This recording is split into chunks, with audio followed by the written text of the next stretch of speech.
지난 수요일 말씀은 요단강 건너편 길갈에서라는 주제로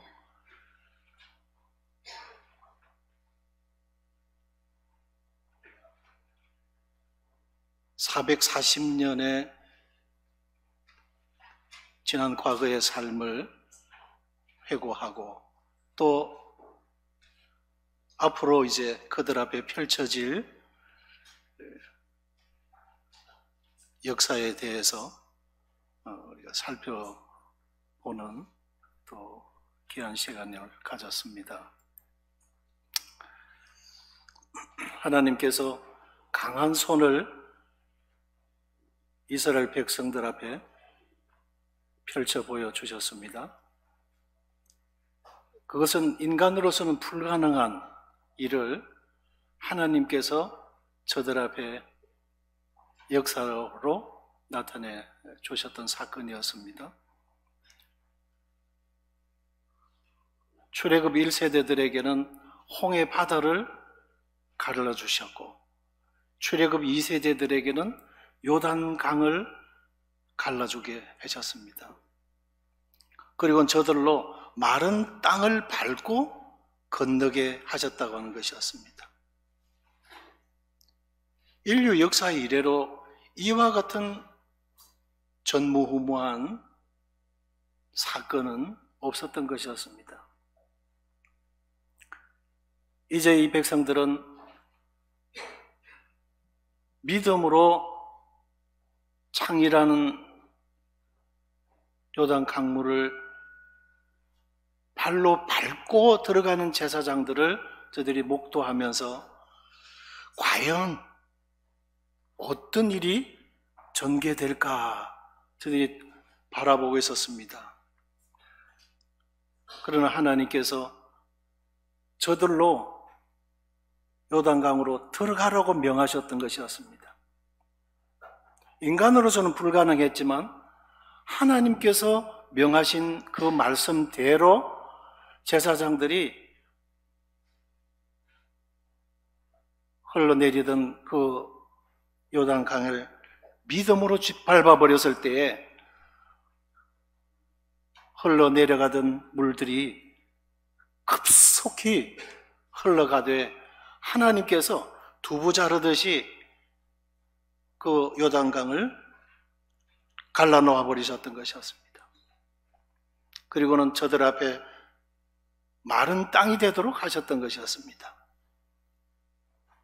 이 광경을 보고 있던 무태에 있던 백성들이 그 마음이 어떻겠습니까?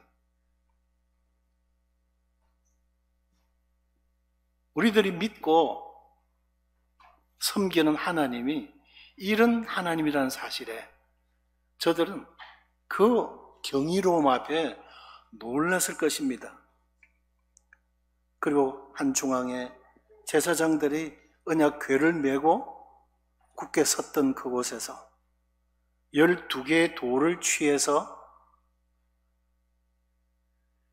거하게 될 길갈이라고 하는 곳에다가 돌을 세워두고 또 제사장들의 발이 굳게 선 그곳에 또 12개의 돌을 강바닥에다가 세워두었던 것이었습니다.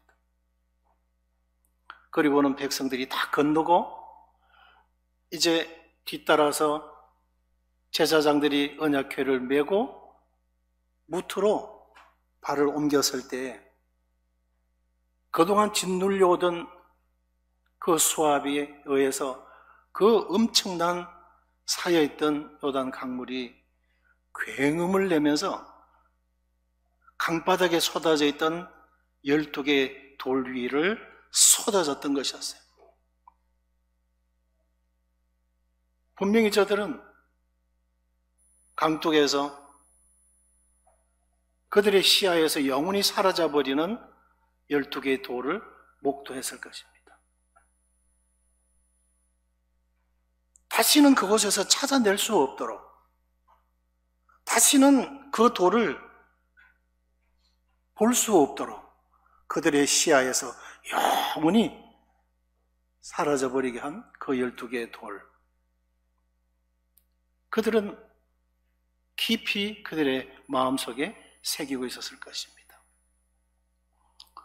어쩌면 우리 주님 십자가에 흘려주신 그 보혈로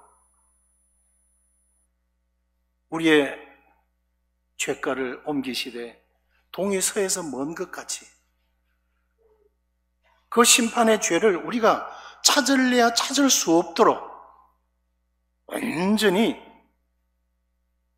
성취해져 버리신 우리 주님의 위대하신 사역을 우리는 기억하게 되어졌을 것입니다.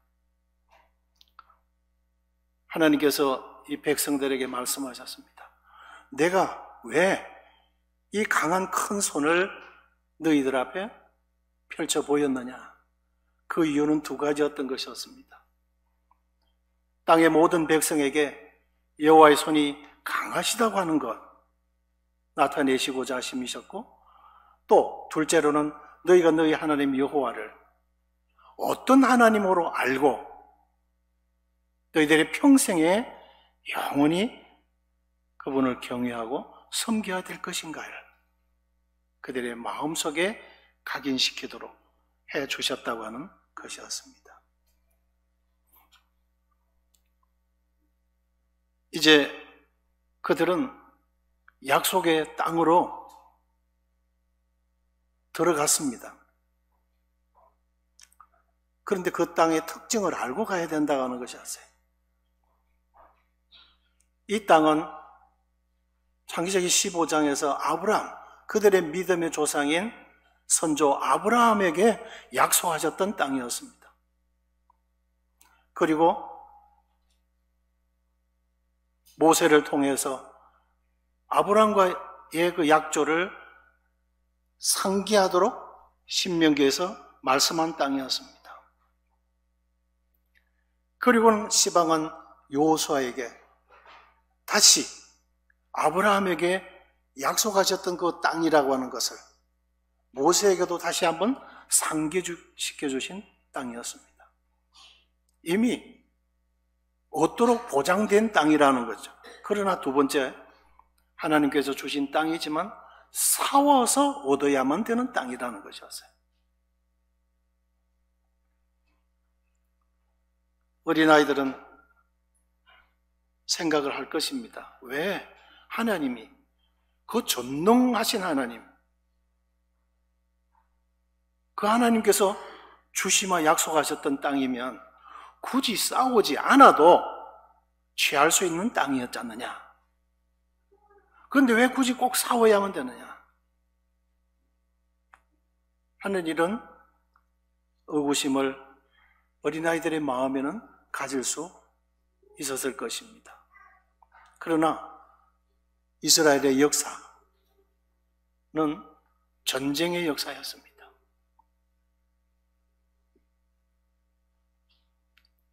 광야 그 노정에 아무런 감정 없이, 이해관계가 없이 이 백성들은 그냥 하나님이 가라고 하신 목적지를 향해서 그냥 가는 나그네들이에요.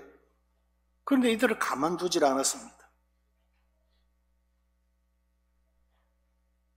후미에서 치고 옆에서 위협을 하고 길을 막고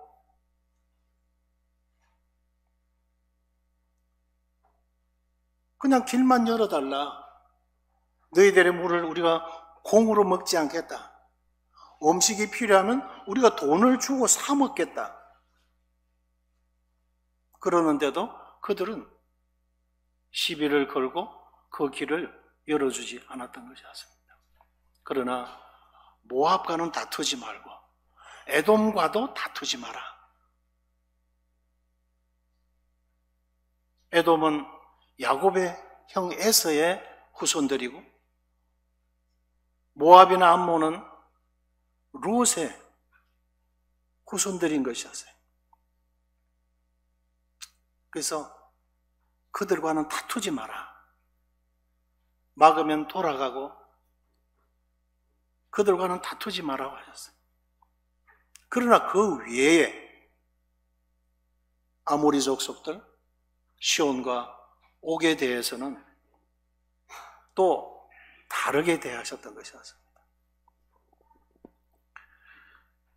그래서 신명기서에서나 역대기에서나 사사기서에서나 사무엘서에서나 전쟁의 역사였다는 것이었습니다.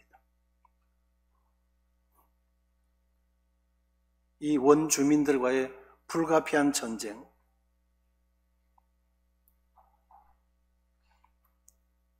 이스라엘 백성들을 싫어하기 때문이었습니다.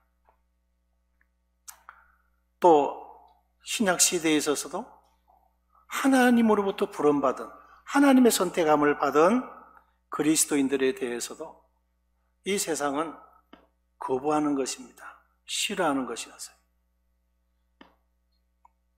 그리고 이렇게 대적할 만한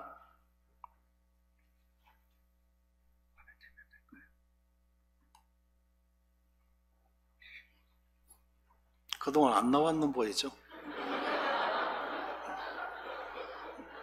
나는 나온다고 열심히 했는데.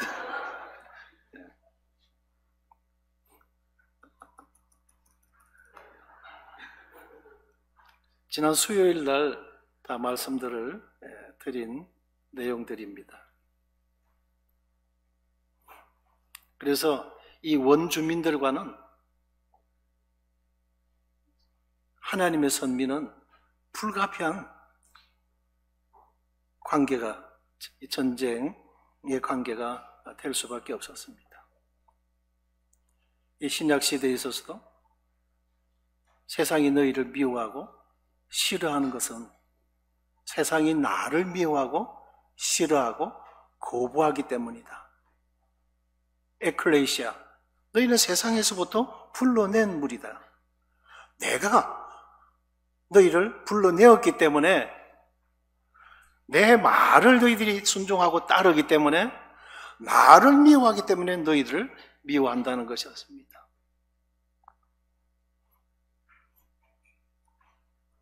그래서 이 기독교의 가르침에 대해서, 이 복음에 대해서 반대하는 수많은 세력들이 이 세상에 뿐만 아니라 세상의 여러 가치관들, 사상들, 여러 철학들, 이론들 뿐만 아니라 우리 내면에 있는, 우리 안에 있는 또 내 자신이 대적이 있다는 것입니다. 이들은 지금 요단강을 건너왔어요. 그들이 지금 점령해 가야 될 가나안 땅의 그 원주민들은, 그 기득 세력들은 우리 안에 있는 옛 사람들인 것입니다. 그래서 나는 선한 싸움을 싸우고 나의 달려갈 길을 마쳤다라고 하는 바울의 고백 말씀 속에서 우리는 이런 영적인 전쟁은 주님이 나라 갈 때까지 있게 될 전쟁이라고 하는 것입니다. 그래서 혈과 육은 하나님의 나라를 이어받을 수 없고, 또한 썩는 것은 썩지 아니할 것으로 유업을 받지 못하게 되어져 있습니다. 우리가 사소해야 될 생명보다도 귀한 하나님의 사랑과 은혜. 그래서 우리가 지금 가나안은 천국이 아니고 믿음 안에서 지금 우리의 몸은 여기에 있지만 에베소서의 말씀에서 우리는 하늘에 앉혀진 존재인 것입니다. 우리의 시민권은 하늘에 있는 자들인 것입니다. 하늘의 시민권을 가지고 그리스도와 함께 우리의 신분은 하나님 안에 감추어져 있지만 우리는 육신을 가지고 이 땅에 거주하고 있는 것입니다. 사도 바울이 이렇게 빌립보서 1장에서 고백했어요. 지금 마음 같아서는 내가 이 육체를 떠나서, 이 몸을 떠나서 그리스도와 함께 있고 싶은 마음이다. 그러나 내가 당분간 더 육체 가운데서 고난을 감내하는 이것은 내 일의 열매다. 축복이라고 하는 것입니다. 힘들다, 덥다, 춥다, 믿음 안에서 꼭 이렇게만 살아가야만 되는가? 우리가 때로는 불평으로 우리들 안에 안개처럼 피어날 수 있는 여러 가지 것들이 있을 수 있지만, 우리의 신분이 그리스도인이 되어졌다고는 이 한 가지만으로 우리가 당할 수 있는 여러 가지 것들이 주님께서 결코 너희 수고가 주 안에서 헛되지 아니하다 그랬어요.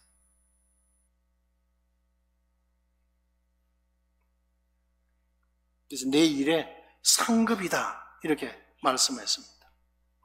그러니까 우리로 하여금 주님 앞에 서게 될 때에 주님께서 우리들에게 맡겨주신 우리가 할 수 있는 믿음 안에서의 영역, 이거 우리가 사수해 가야 된다고 하는 것입니다. 이거는 상급이니까.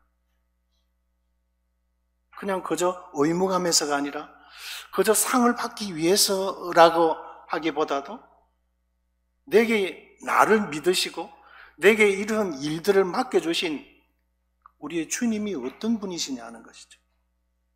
좀 더 이 땅에 머물게 하신 우리 주님에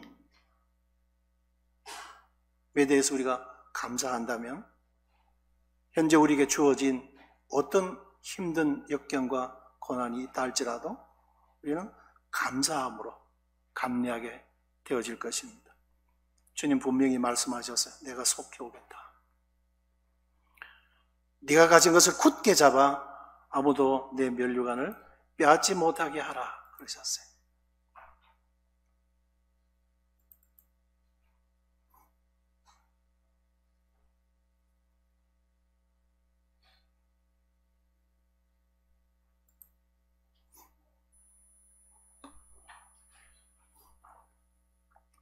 오늘 주제는 가나안 정복을 위한 전략입니다.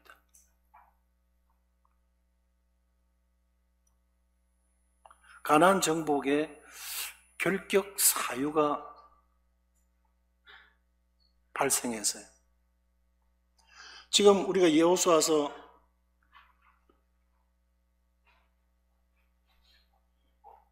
5장 1절에 보시게 되면 요단 서쪽의 아모리 사람의 모든 왕들과 해변의 가나안 사람의 모든 왕들이 여호와께서 요단 물을 이스라엘 자손들 앞에서 말리시고 우리를 건너게 하셨음을 듣고 마음이 녹았고 이스라엘 자손들 때문에 정신을 잃었더라. 저들이 요단을 건너올 때에 이 가나안 땅에 7 원주민들의 상태가 이런 상태라고 하는 것입니다. 저들이 두려웠어요. 그리고 난공불락의 철옹성인 여리고성이 버티고 있지만 한 사람도 그 문 밖에 나오지 못하고 있습니다. 병사들이 무슨 항우를 벌이고 시위를 하고 저들이 어떤 사기 진작을 위해서 구호를 외치고 이렇게 해야 되는 것입니다. 접근하지 못하도록. 그런데 쥐 죽은 듯이 다 고요했어요. 적막뿐이었습니다. 함부로 이거 어느 누구도 이스라엘 백성들이 하나님의 크신 능력으로 말미암아 이 요단강을 하나님이 가르시고 이 상천하지에 하나님께서 그들의 백그라운드가 되시고 그들 편이 되시고 그들 앞서서 그들을 인도해 가시고 그들의 길을 여시는 이 일에 대해서 어느 누구도 감히 함부로 이 혀를 놀리는 자들이 없었던 것이었습니다. 그저 두려움뿐이었어요. 우리는 이제 언제 죽나? 저들이 언제 우리들이 이렇게 쳐들어올 것인가? 이 생각만 하고 한 사람도 성문을 열어서 출입하는 이들이 없었습니다. 그런 땅인데 보시면은 여호수아서 5장 2절에 그때에 상황이 이런 때라는 것입니다. 절호의 기회잖아요. 저들은 모두가 다 전의를 상실해 버렸어요. 창과 칼과 활을 들 어떤 그런 용기가 없어져 버렸어요. 이보다 좋은 기회가 어디 있어요? 그냥 쳐들어가 버리면 되죠. 그런데 그때에 여호와께서 여호수아에게 이르신 하달하신 작전 명령은 뭐냐? 너는 부싯돌로 칼을 만들어 이스라엘 자손들에게 다시 할례를 행하라. 이상한 총사령관으로부터 이상한 작전 지시가 하달이 되어진 겁니다. 예? 이스라엘 백성들은 하나님께서 우리 편이야.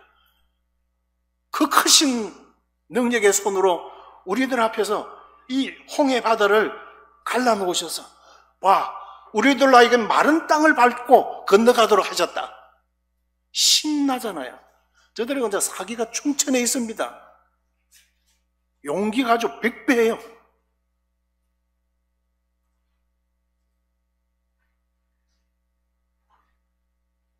그런데 그 백성들에게 돌격이 아니라 부싯돌로 날카로운 칼을 만들어 모든 군사들을 할례를 행하라. 할례 아시죠? 사내 아이가 남은 8일 만에 하는 그 포경수술입니다. 이상한 그런 전략을 가지시고 전개해 가시는 거죠. 전 군사들을 할례를 시행한 까닭은 4절에 보면 애굽에서 나온 모든 군사는 광야에서 다 죽었는데 애굽에서 나온 후 광야에서 난 자는 할례를 받지 못하였습니다. 할례 때문에 길이 막힌 거예요. 할례를 행하지 않으면 이제 가나안 땅 점령할 수가 없다는 것이었어요. 요단강까지 갈라놓으셔 주시고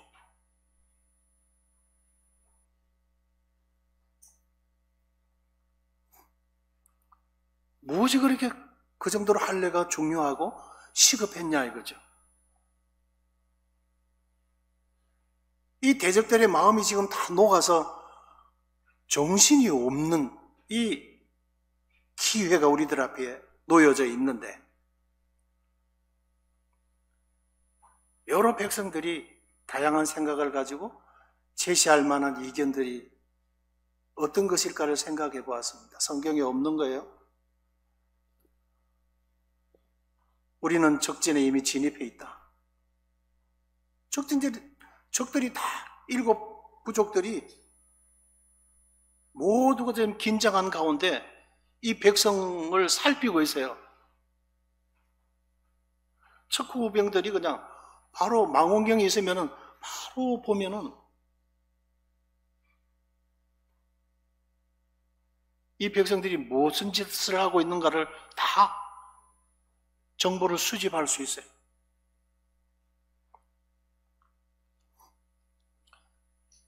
그리고 적들은 우리를 두려워해서 지금 움츠리고 있는 기회의 때다.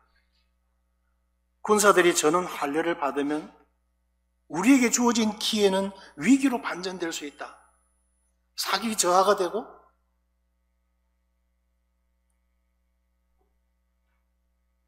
이 할례를 7 부족들 중에서 누구든 한 사람이라도 알게 된다면 어떻게 될 것인가? 할례가 얼마나 힘들고 고통스러운 수술인지는 우리는 안다. 창세기 34장에서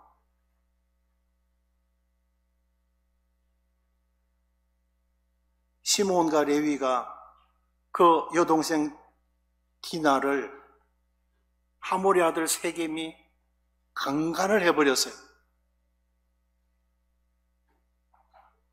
그러니까 덜에 갔다가 이 오빠들이 돌아와서 분노했죠. 그런데 뻔뻔스럽게도 저들이 찾아와서 뭐 그들 세계에서는 그냥 비일비재한 일들이니까 보아오니 참 예쁘고 마음이 참 아름답다. 그래서 내 아내로 삼고 싶다. 우리에게도 처녀들이 있으니 그들을 데려가서 아내로 삼어라. 그래서 우리 서로 통혼하고 이 땅이 넓으니 우리 함께 잘 살자. 사돈지간 삼고.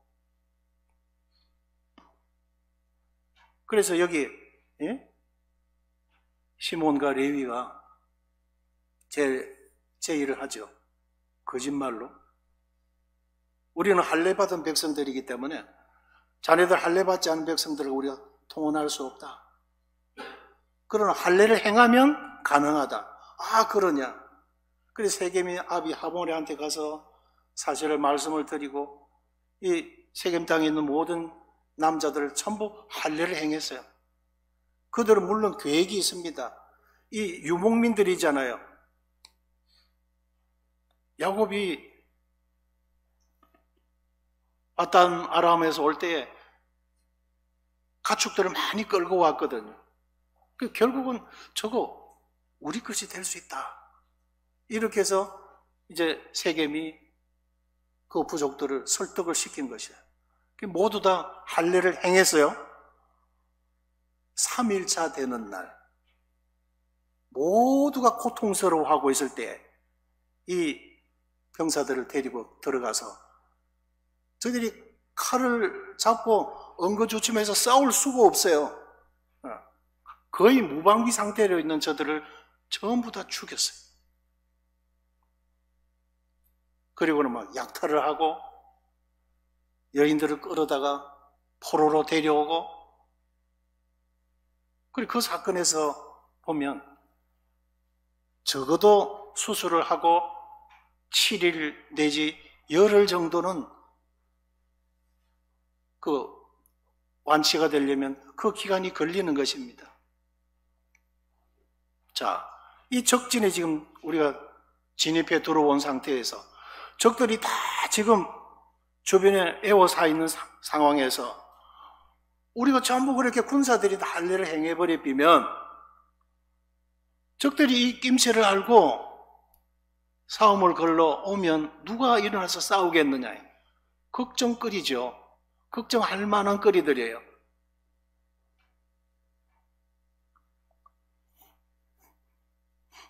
그래서 마지막으로 아마 이런 제의도 했지 않겠느냐.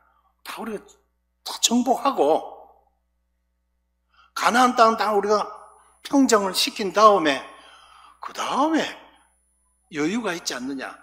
그때 하면 어떻게 했느냐. 그럴듯한 제의 안 같아요? 제가 생각한 제의입니다만.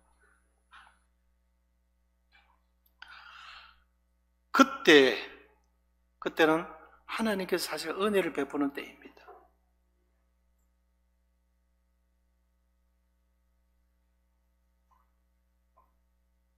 너희 중 남자는 다 할례를 받으라. 이것이 너와 너희 후손 사이에 지킬 내 언약이니라.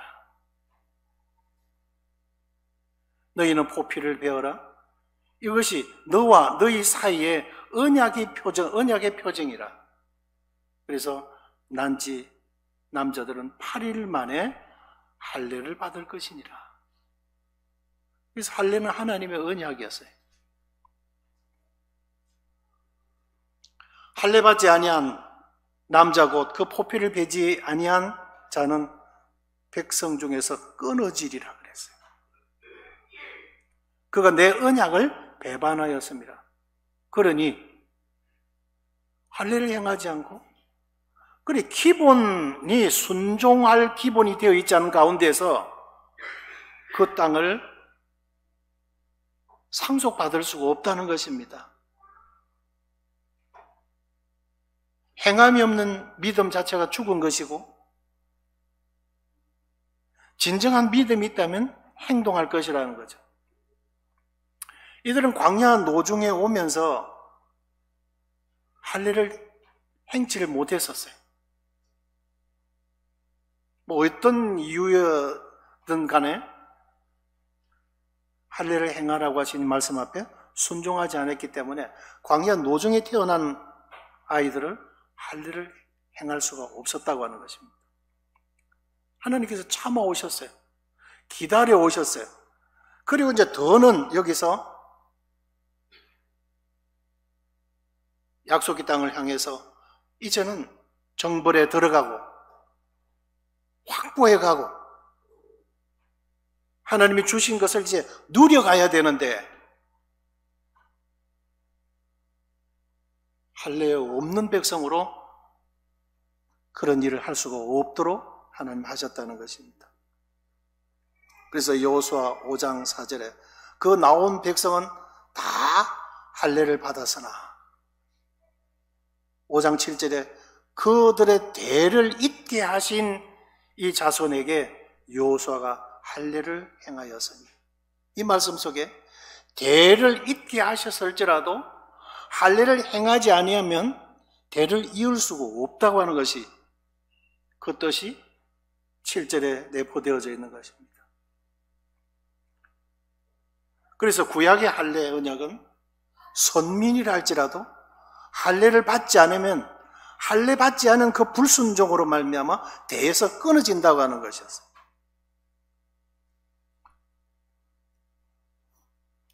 할례 신약에서의 의미는 갈라디아서 6장 15절에 할례나 무할례가 아무것도 아니로되, 이제 신약 이 은혜 시대에 와서는 이스라엘 백성들이 행했던 육체적 할례에 있어서는 아무 의미가 없다, 믿음과 연관이 없다고 하는 것을 말씀하고 있어요.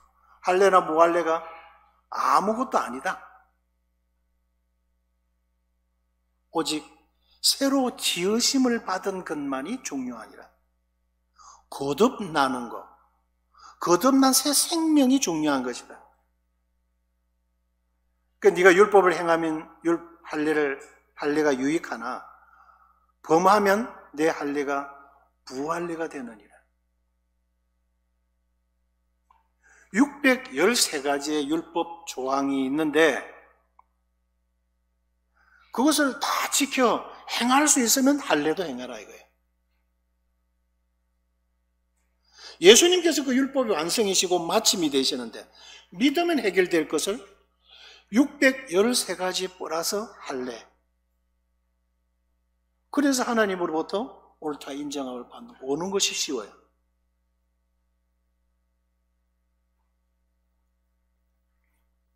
그래서 표면적 유대인이 유대인이 아니고 표면적 육신의 할례가 아니니라. 할례는 이면적 내면으로 할 것이니 그랬어요. 마음으로 해야 되는 거죠. 믿음으로 이루어지는 할례라는 것입니다. 그리고 거기에는 헬라인이나 유대인이나 헬라파나 무할례파나 차별이 없고 종이나 자유인이 차별이 있을 수 없나니 오직 그리스도는 만유시요 만유 안에 계시느니라. 골로새서 2장 11절에 또 그 안에서 너희가 손으로 하지 아니한 할례를 받았으니, 지금은 부싯돌로 날카로운 칼을 만들어서 그 손으로 포피를 베어내야 됐었어요. 그것이 하나님의 선민의 표징이었다고 하는 것입니다. 우리가 하나님의 선민의 표징은 예수 그리스도를 믿는 믿음이에요. 내가 피를 볼 때 너희를 넘어가리라고 할 때 구약에는 양을 잡아서 양을 잡은 그 피를 문설주와 인방에다가 발랐었어요. 그래서 신약은 우리의 유월절 양 대신 그리스도, 그분이 나를 위하여 흘려주신 보혈이라고 하는 이 은혜를 믿는 믿음 안에서 믿음으로 이루어지게 하셨다고 하는 것입니다. 할례가 육체의 위선과 건강 유지에 있어서는 유익이 됩니다. 여기 이제 디모데전서 4장 8절 말씀을 제가 인용을 했습니다만, 육체의 연습은 약간의 유익이 있다는 말씀을 그냥 인용했습니다만, 그러니까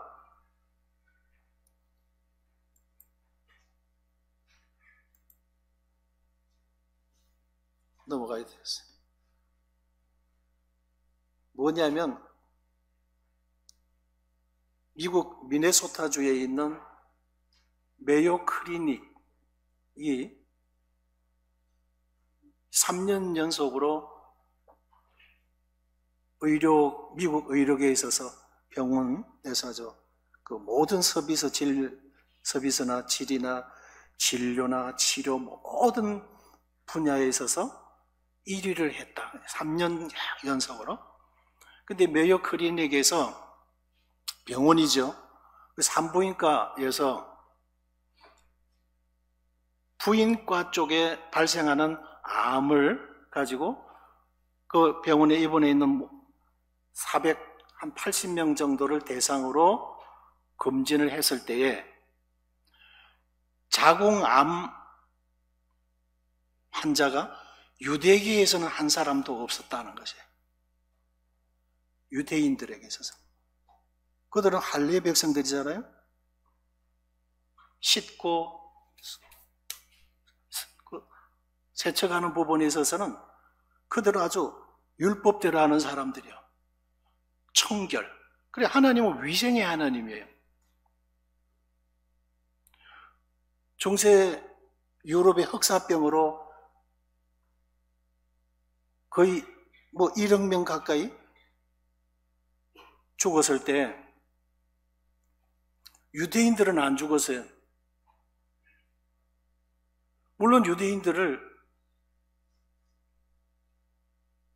이 게토라고 하는 별도 관리를 했어요. 함부로 길에 나오지 못하도록. 그리고 바깥에는 전부 수인성으로 인해서 또 전염으로 인해서 페스트가 흑사병이 창궐한데 유대인들을 딱 담장을 쳐놓은 게토 안에는 오히려 유대인들만 살아가고 있었어요. 그래서 그 우물이 오염되질 않았고 그들은 날마다 손을 씻고 청결을 늘 생활화했던 사람들이었어요. 그리고 그것이 사실 믿음과 결부시킬 수는 없지만 그러나 우리의 보건상에 있어서 위생관리에 있어서 유익하다고 하는 그런 관점을 말씀을 드리고자 했던 것입니다. 그게 할례의 백성이에요. 그래서 부인과 병원 그 환자들의 원인 제공을 주로 남자들이 한다는 거죠.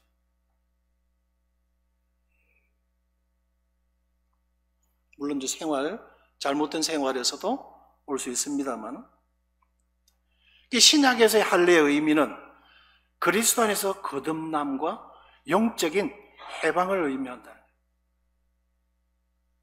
포피 속에서 절제를 함으로 말미암아 거기서 이제 거듭남, 누가복음에서도 주님이 오신 그 이유가 포로된 자들을 자유를 주시기 위하심이라 그러셨어요. 이 주 안에서 땅에 있는 지체를 우리가 죽일 때에 이 가나안 땅의 원주민들과 우리가 싸우는, 그 싸워서 정복해가는 이런 영적인 교훈의 의미는 우리 안에 있는 이 기득권자들, 옛 섭성들, 죽은 줄로만 알았는데 그것이 그냥 살아나는 거예요. 옛 성질이 살아나고 옛 성깔이 살아나고 하나님의 말씀이 없으면 이런 옛 성품들이 그냥 그대로 살아나요.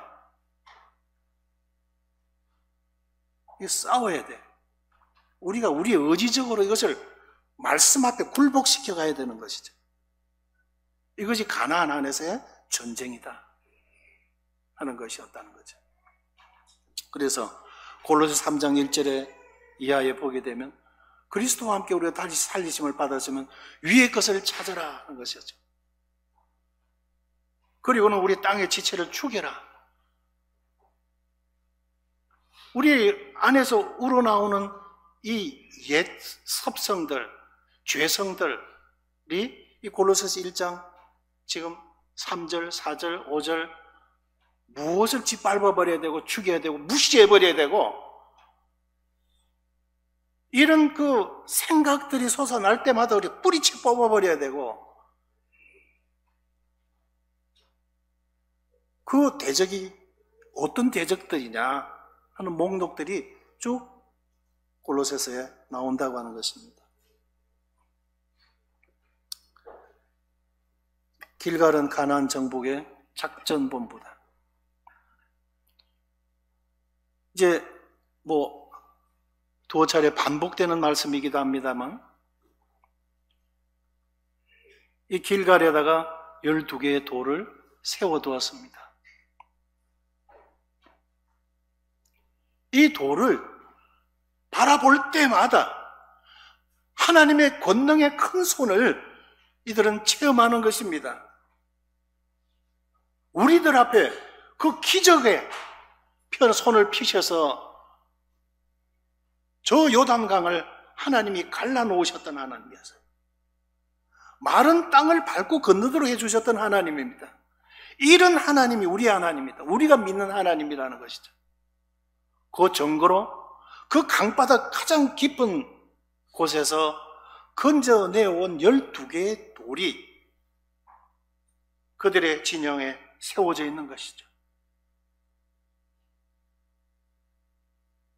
그래서 그 돌을 바라볼 때마다 이들의 마음속에 뭉클한 용기가 솟아나고 이 모든 하나님의 역사가 우리 인생들을 위한 배려라고 했던 사실을 생각할 때 감격하고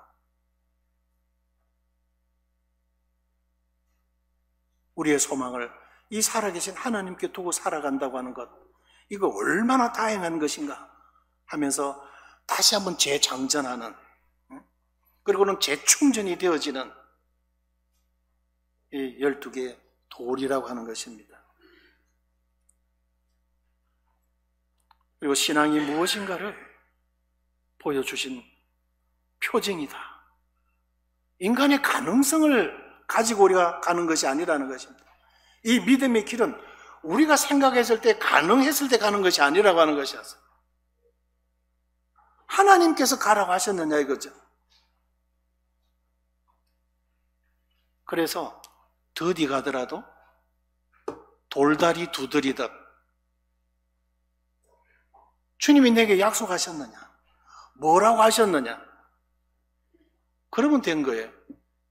불가능이잖아요. 요단 강물이, 그 강폭이 얼마나 넓습니까? 그 수심이 얼마나 깊습니까?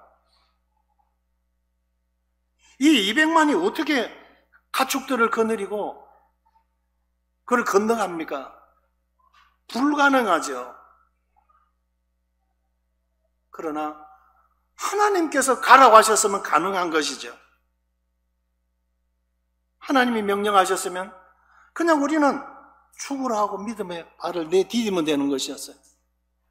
내디디지 않고 그냥 제사장들이 언약궤는 메었지만 형식적으로 언약궤는 메고 백성들을 보는 앞에서 썰 와긴 왔는데 체면이 있으니까 막상 그 흘러가는 황토 요단 강물을 바라볼 때에 두려워서 혹시 이러다가 실수라가 된다면, 돌이킬 수 없는 상황이 된다면 이 무슨 꼴이 될까? 그랬다면 못 들여놓죠. 제사장들은 믿음의 사람들이었습니다. 하나님께서 말씀하셨을 때 인간으로서는 불가능에 강이지만 믿음으로 그냥 흐르는 물을 밟아버렸을 때 그들의 신발 안에 물 한 방울 들어오지 않도록 그 자리에서부터 말라버렸던 것이었어요. 우리가 믿는 하나님이 이런 분이라는 것이죠.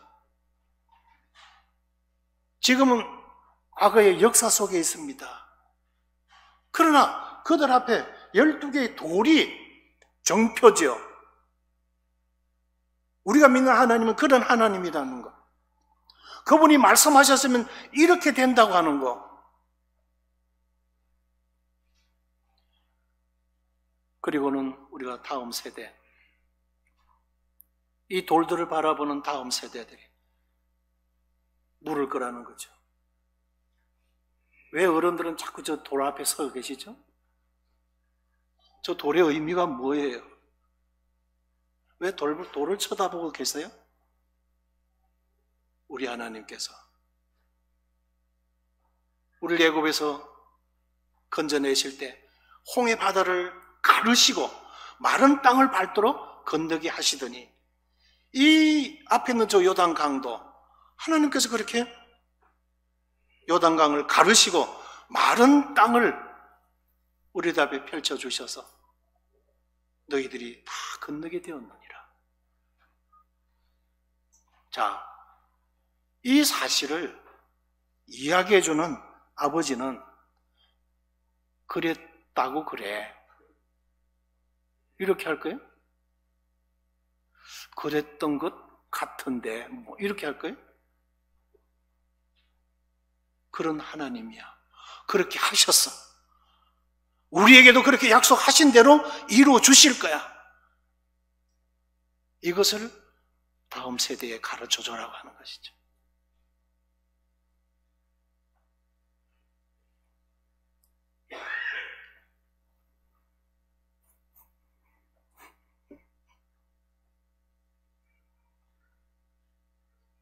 그러면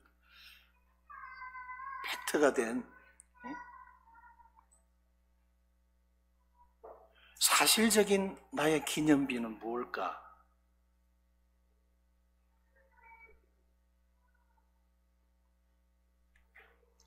정리를 해보니 11개점이었습니다.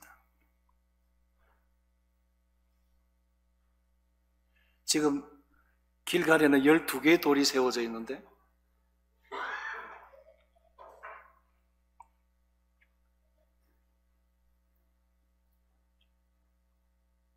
그리스도를 주로 삼아 거룩하게 하고 내 속에 있는 소망에 관하여 묻는 자들에게 대답할 것을 항상 예비해라 그러셨어요. 우리가 맛을 본 이 경험에 대해서는 지금은 먹지 않아도 내가 체험된 이 사실에 대해서는 얼마든지 이야기해 줄 수 있죠. 그죠? 내가 맛본 건데, 그죠? 그게 간증이죠. 구원 간증이죠.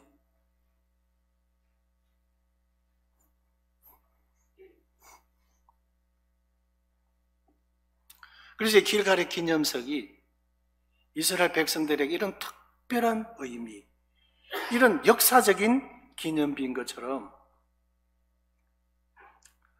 하나님의 권능을 체험한 백성들만이 누릴 수 있는 잊을 수 없는 체험이라고 하는 것이죠.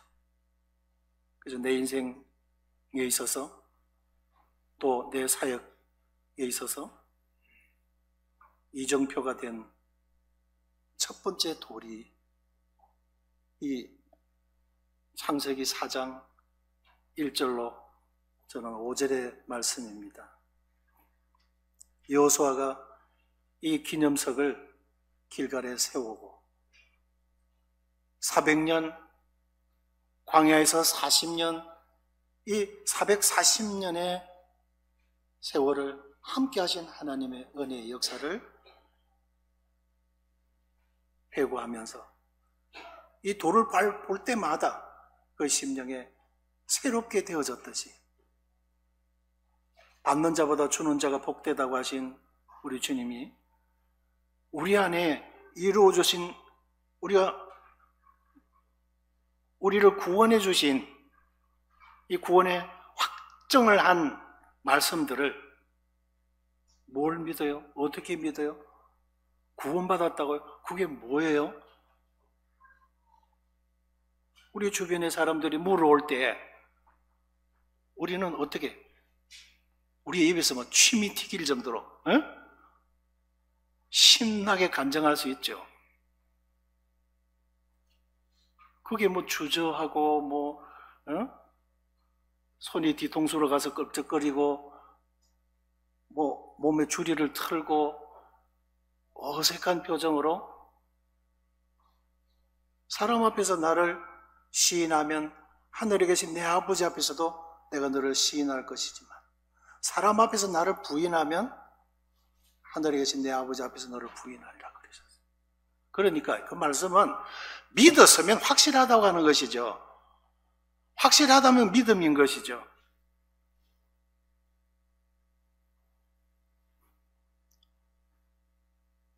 오늘 뭐 이 말씀을 어떻게 구원받은 것 전에 한번 말씀들을 잠깐 나누었기 때문에 그냥 다 드릴 수는 없습니다.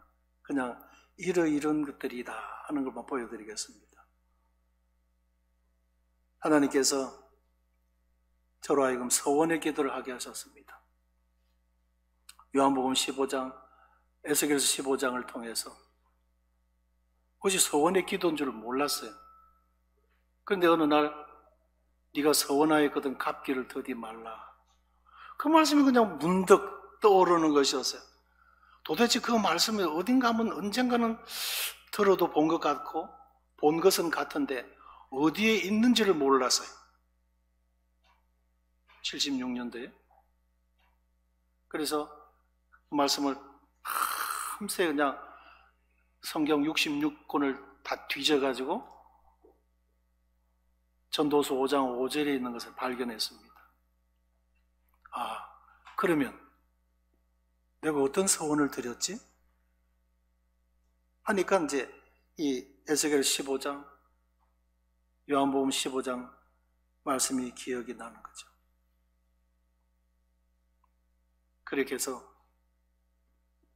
뚝배기라도 주님께서 애용하시는 그릇이 되고 싶습니다. 제가 그렇게 그냥 그 말씀 펴놓고 그렇게 기도드렸던 것이었어요. 그 하나님께서 신실하시게도 내 서원을 잊지 아니하시고 야곱은 잊었을지라도 20년의 세월을 하나님은 야곱이 하나님 앞에 서원한 것을 기억하시고 돌아가라 그러시죠. 아까 디나 사건이 있었습니다만 세겜에 머물러가 디나가 그 막내 그 고명딸이 그 참 부끄러운 일을 당했죠. 그때 하나님 다시 베델로 올라가라 그러시죠. 하나님은 우리가 서원한 것 기억하고 계신다라고 하죠. 그래서 이 말씀 앞에 제가 헌신하게 되어진 것입니다. 그래, 주와 복음을 위해서 살아가는 거구나. 그래서 내가 뭐 전심이 아니라 뭘 하든 간에 모든 것 주와 복음을 위해서 살아가는 것이구나. 주와 복음을 위해서 살아가기 위해서 이런 일을 해야 되는 거구나. 이거였어요. 그래서 전자기술을 배우려고 했던 것이었어요. 그래서 방향을, 표대를, 그 안에서 그 가치관을 말씀을 통해서 탁 갖게 해 주셨다고 하는 것입니다. 그리고 주 안에서의 결혼할 때도 창세기 24장의 말씀을 읽을 때, 또 시편 108편을 읽을 때 결혼을 해야 된다고 하는 것을 확정하게 되어졌습니다. 그전에는 결혼을 안 하려고 그랬거든요. 그럼 결혼하라고 하신 것이었어요. 그리고 이렇게 하는 거구나 끝까지 가르쳐 주셨던 것이었어요. 적시하는 거구나. 하나님이 보여주실 때는 적시하는 거구나. 이거 가르쳐 주셨던 것이었어요. 그리고 모든 것, 생활의 염려를 다 맡길 때, 또 제 육체의 질병으로부터의 자유, 말씀이 저를 치유해 주셨어요. 그건 지울 수 없는 흔적이에요. 서복조 형제님도 안 돼 그랬는데 말씀이 그냥 그렇게 치료해 주셨어요.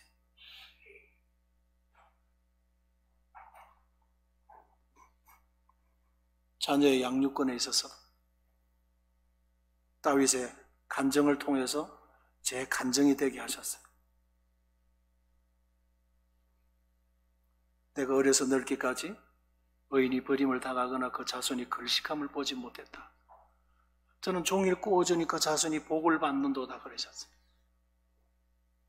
지금도 저는 그 말씀을 기억하고 기도하고 있습니다. 그리고는 남부 쪽으로 개척과 도전, 확신을 갖게 하셨던 말씀이 있고, 그리고 이제 사역을 손을 놓고 싶었어요. 그런데 이 말씀을 룻기와 요한복음 14장을 통해서 다시 재도전을 하게 하셨고, 또 우리가 남부에 있다가 중부같이 이제 통합이 되어졌을 때도 주님이 말씀을 주셔서 했어요. 그리고 또 제가 이 사역을 일선에서 물러나려고 했습니다. 근데 2010년 11월에 빌립보 3장 16절의 말씀을 통해서 너는 네 종이냐 내 종이냐 그러셨어요.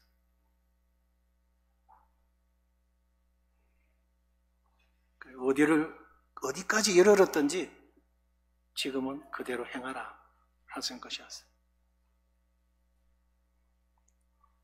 그리고는 10가지이네요. 지금 이제 제가 전심 사역을 1979년 9월에 전심으로 헌신하게 되어졌습니다. 모임에서 재정으로 교재비를 주실 때는 제가 78년도에 모임에서 생활비 일부를 교재를 받았지만 전심으로 순종한 것은 79년 9월이었습니다. 그래서 올해면 제가 이제 40년입니다. 그래서 이제 준비를 하고 있죠. 은퇴를 준비해야 됩니다. 그런데 어떤 말씀으로 어떻게 하실지는 모르겠어요. 이제 이 40년 동안 마치 신명기서를 보면 이 40년 이스라엘 백성들이 광야 길을 다닐 때 그 발이 터지지 않고 신발이 헤어지지 않고 의복이 헤어지지 않고 한 끼도 굶지 않고 신명기서에 나오는 말씀대로 주의 그 신실하신 은혜가 백성들과 함께 하셨던 것처럼 제 생애에도 주님께서 그렇게 인도해 주신 말씀들입니다. 이런 기념비들이 심령에 세워져 있어요. 그렇기 때문에 그 말씀, 길갈에 세워진 기념비를 저는 바라보기 때문에 지금까지 감사함으로 올 수 있었던 것입니다.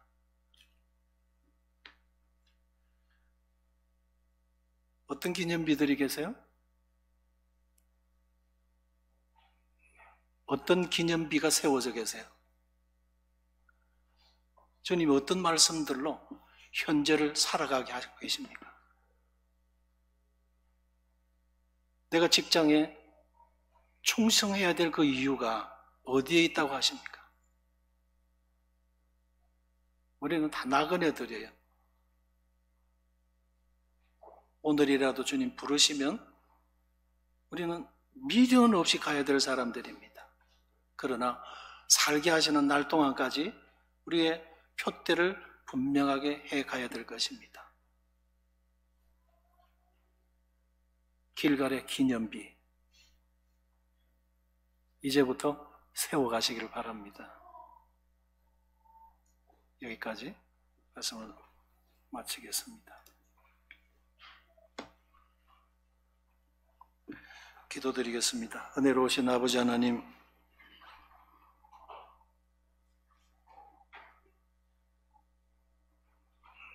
인생의 마음은 촉급했지만 하나님께서는 그보다도 더 먼저 선행되어져야 될 할례를 명하셨습니다. 마음은 인간은 조급했지만